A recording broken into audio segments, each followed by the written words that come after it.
devenu un EPIC en 2017, un établissement public à caractère industriel et commercial.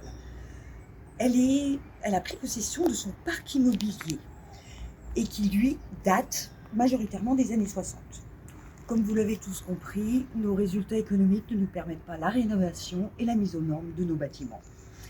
Sachez que la rénovation du parc immobilier serait à hauteur de plus de 700 millions d'euros.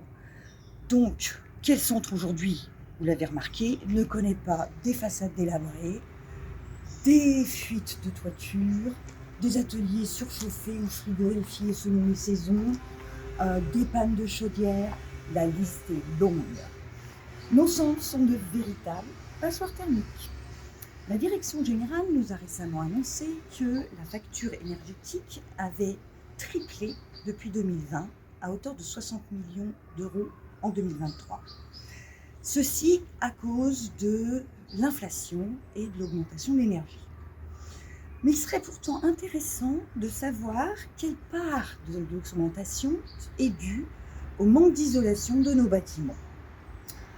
Une des solutions mises en place est le SPSI. C'est une bonne chose, mais au vu de l'état de nos bâtiments, la liste des acheteurs est potentiellement réduite. Et puis bien souvent, les ventes prennent des années, si encore elles aboutissent. Et en parallèle, on a aussi des déménagements et des réaménagements d'unités de travail dans d'autres bâtiments.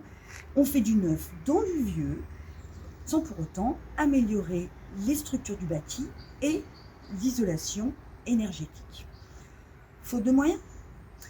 Donc la CFE-CGC demande un plan Marshall bâtimentaire.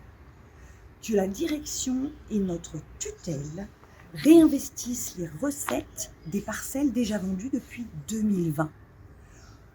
En attendant, la dépréciation du parc immobilier de l'AFPA continue de s'écrouler. Et jusqu'à quand ?